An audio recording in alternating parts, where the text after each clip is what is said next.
Hello, my dear friends. How is it going? I'm Ari Theriger, and today I'm being paid by a cow. I'm here to remind you that your chances of being attacked by a sorceress cow are low, but never zero. Today's video actually comes from a question by, well, this time not by any of my patrons and not by anyone here, but a message on my Instagram, actually, from someone I don't actually know, but I found the question to be interesting to explore, and so here I am. The question was why cows are portrayed as evil beings in the Icelandic sagas. And the person in question gave the example of Sibelia, which is an example we shall deal with here today and further ahead. We have two moments here concerning the Nordic religious perception towards animals, which are pre-Christian contexts in which animals have several roles within the magical, religious, animistic, cognitive conceptions towards the environment in which Nordic peoples lived, mainly pre-Christian Scandinavians. And then we have the Icelandic sagas that may report to past events from the pre-Christian Scandinavian past, but are written or were written in a Christian context. So many pagan ceremonies, rituals, cults, symbology, and so on and so forth is either purposely not mentioned, and we see that quite a lot when it comes to the Prose Edda, for instance, as an example, as an Icelandic medieval literary source that clearly has a lot of context that simply abruptly end, and there's no explanation, and it isn't purposely elaborated on, and or we find pagan elements in the Icelandic literature that slip in because they were no longer understood as something to be of pagan religious importance, or because they will serve to ridicule the pagan past. And that's what happens with cows in the Icelandic sagas.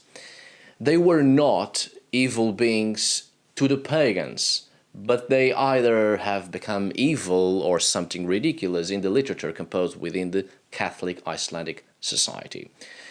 Let's briefly deal with the importance of cattle in pre-Christian Scandinavia.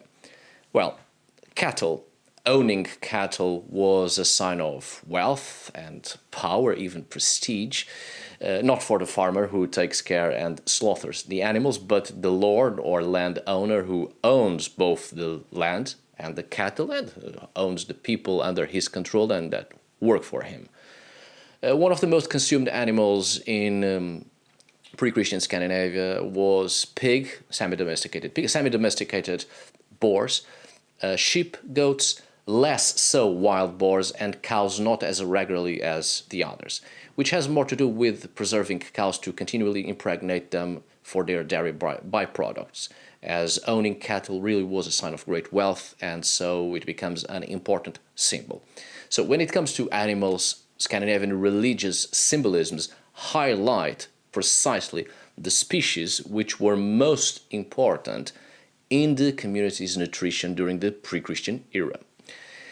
Of course, this isn't homogeneous in the whole of pre-Christian Scandinavia, as not all animals would thrive in specific regions, and not every community was dependent on consuming animals alone.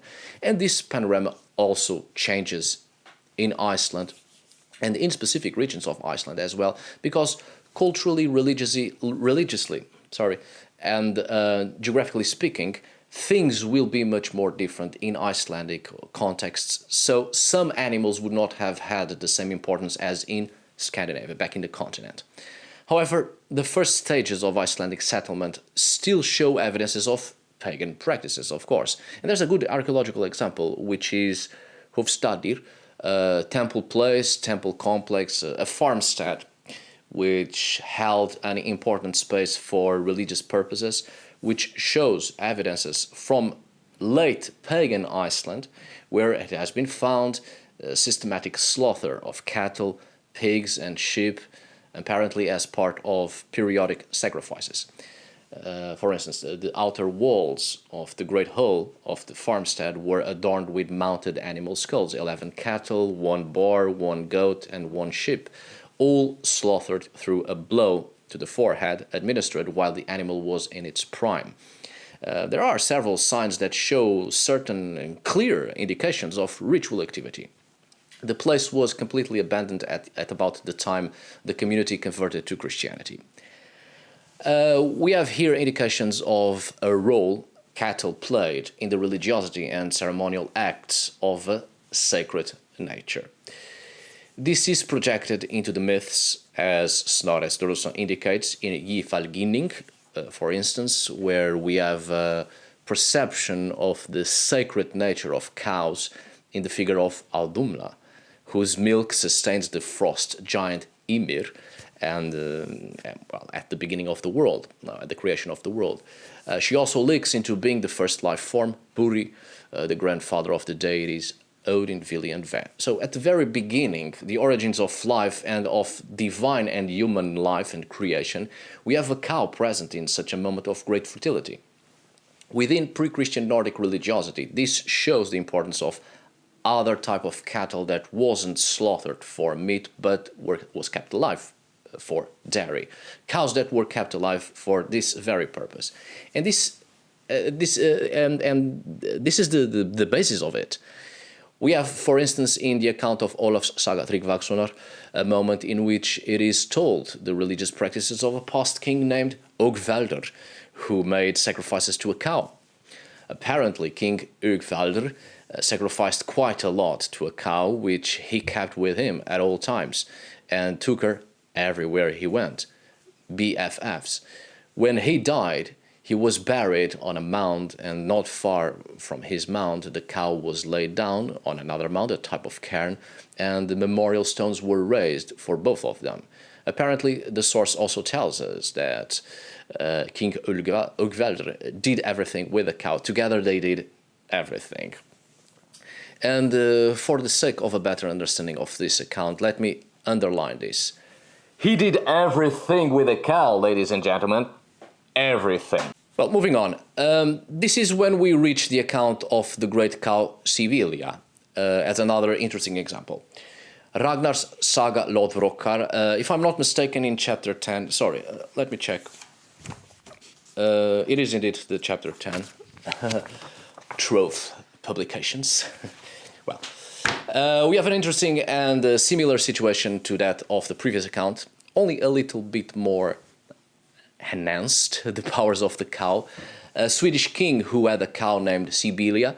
The cow was allowed to lead his troops into battle, and her bellowing was impressive and strong and fierce and could defeat a whole army. A whole army could not withstand her bellowing. The brothers Agnar and Eirik, two of Ragnar's sons, were completely defeated by this cow. It's quite a story. That TV series Vikings did not have this cow, unfortunately, which is a shame. It really shows that that TV series is all fantasy and not historically based. That cow would have saved the show. Anyway, we must keep in mind that Ragnar Lodbrok's saga, that despite being an account that apparently took place in the 9th to the 11th centuries, the written source is an Icelandic legendary saga of the 13th century. Such saga accounts, which are always set in the remote past and not specifically accounts written in a time closer to the actual time of the events, always indicates a certain detachment from the pagan past by the Christian authors who have composed these literary works. However, and certainly, obviously, many elements of pagan antiquity remain. And in this particular account, it seems indeed to indicate a Scandinavian awareness of a past ritual of great significance involving a cow, which, of course, has already become anachronistic by the time of late paganism, and more so when the saga was written. It becomes a little bit ridiculous, and some translations even attribute a demonic nature to the cow, literally being demonic in nature.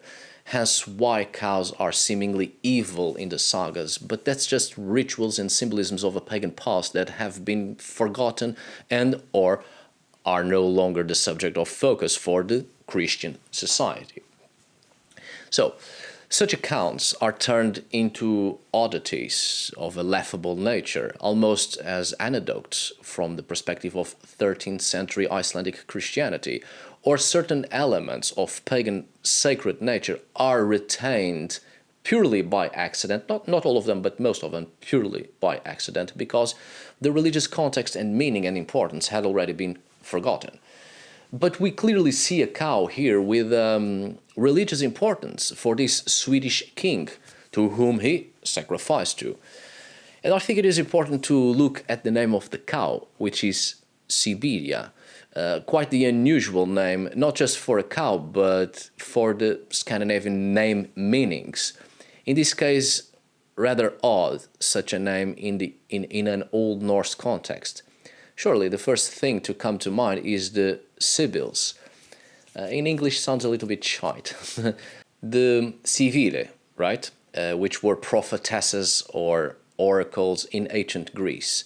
And that's the thing. The cow originally would not have been named Sibelia, because this is a name from classical sources given to the cow by the Icelandic Christian writers.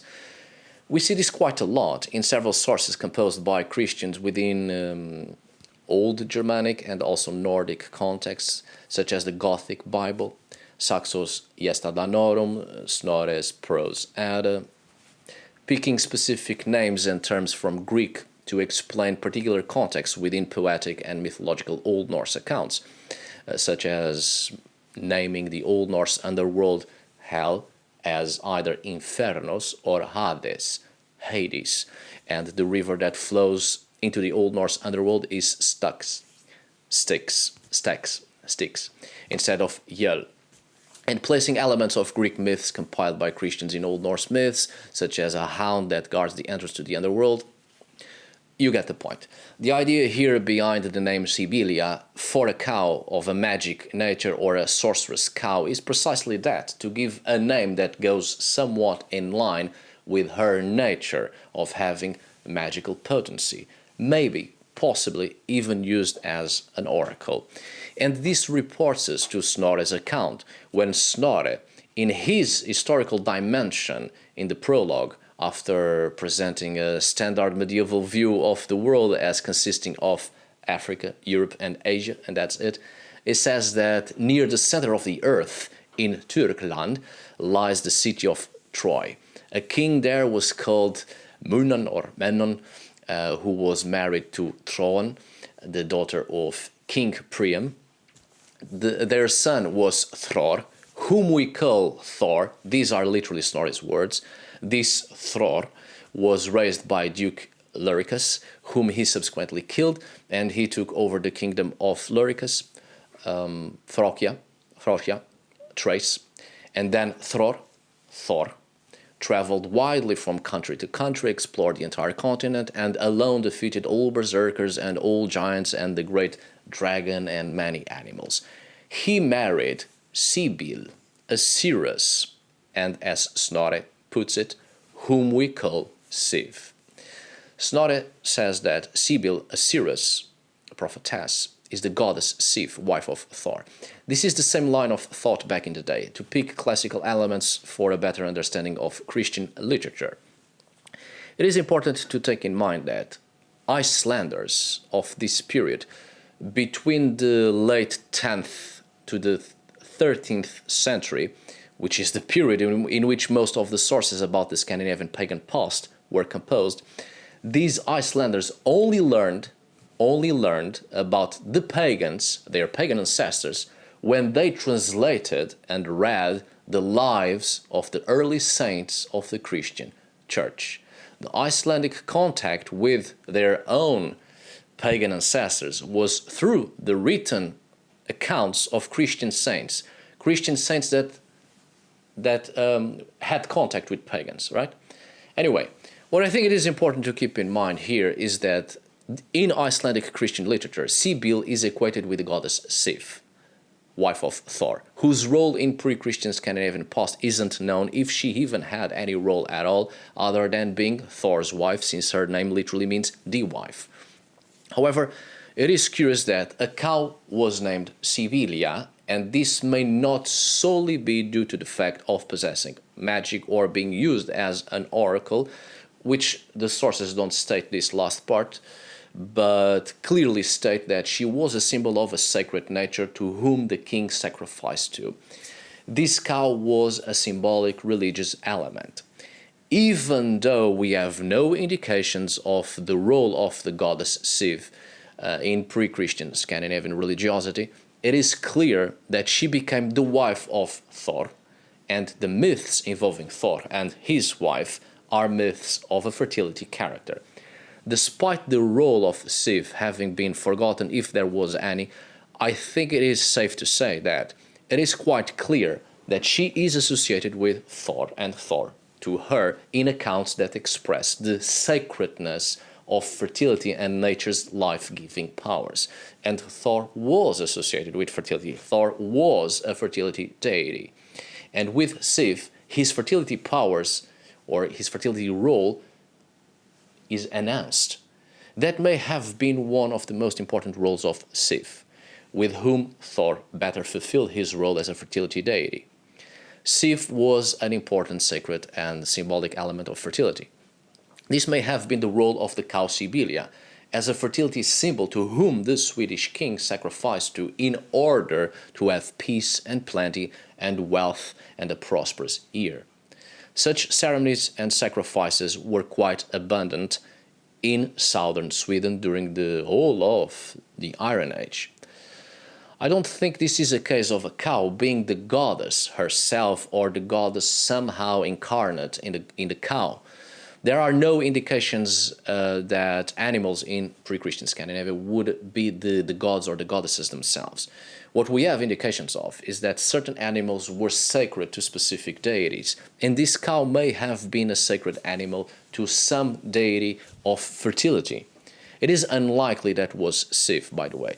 The fact that she has a magical nature and is given a name by later Icelandic Christian authors that reports to the idea of the Hellenic sorceresses, oracles, prophetesses, this cow may have been an important element, a conduit, the conduit of Freya's cult.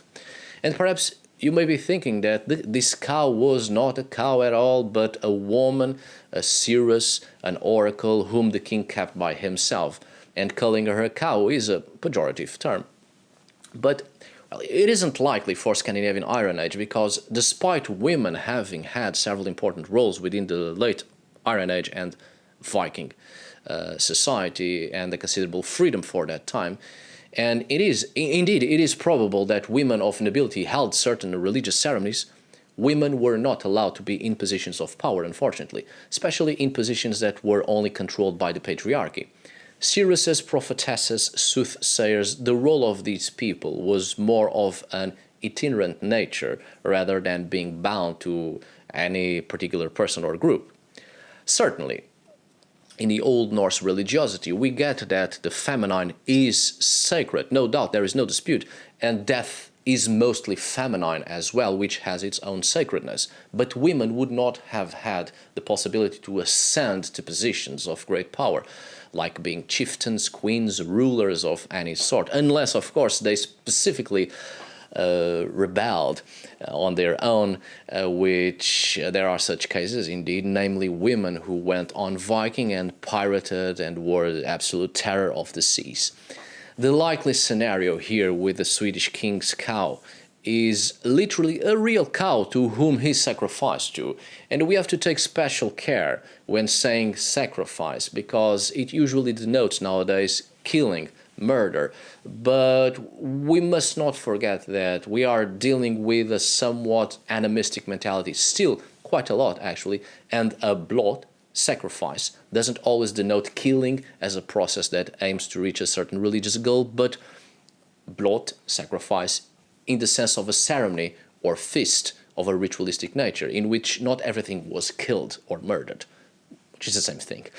I'm not denying the killing of animals and humans for religious purposes in the past, as many societies have had that reality, and the pre-Christian Scandinavians were no exception. However, sacrifice also denotes giving up something of importance within the animistic mentality and the animistic community. Could also be plants and objects or parts of something or someone or fluids, human, animal, or otherwise, including beverages. A good example of that is in the source, in the Eddaic poem Elgakvida Jorvatsonar, in which it is described the sacrificial boar, which was not killed but was brought into the ceremony, and people lay their hands upon him and swore oaths in a ritual toast. And in Heidrik's saga, we see this as well. King Heidrik raised a boar to be used as a sacrificial boar, and vows are made upon this boar on an early February feast called Snorablot, in honor of the god Freyr and in propitiation of a successful agricultural year. The boar, and in some accounts the pig, was used repeatedly year after year for this purpose, never killed, never eaten, and kept alive for this purpose. King Heidrik, I like him. My boy here understanding the values and morals of veganism. So, the cow Sibelia may have been such a case, as a sacrificial cow to be used repeatedly in ritual toasts and in honor of, possibly, Freya, and for successful harvests, peace, abundance, and maybe as an oracle of some sort. It is not unheard of that some deities related to fertility in Iron Age Sweden were also divinities connected to divination. While these texts describe animals as symbols of worship, the great majority of accounts do not suggest that animals were viewed as deities, but rather as conduits of relationship between the human community and a particular deity.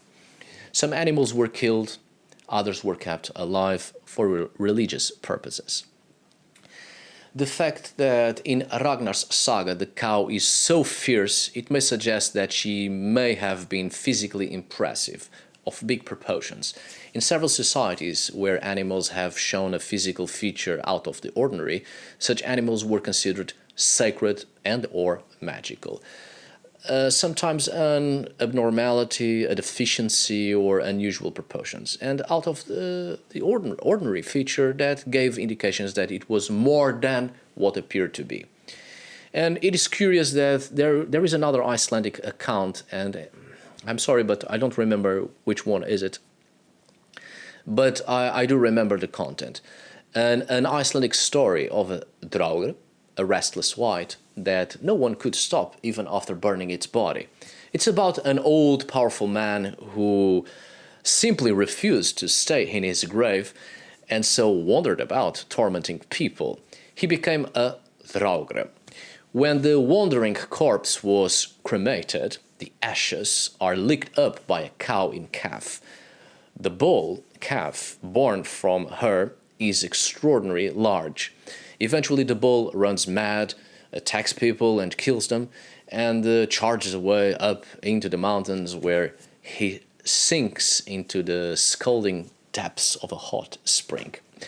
An out of the ordinary bovine figure with magical power turned evil within the Christian Icelandic mentality.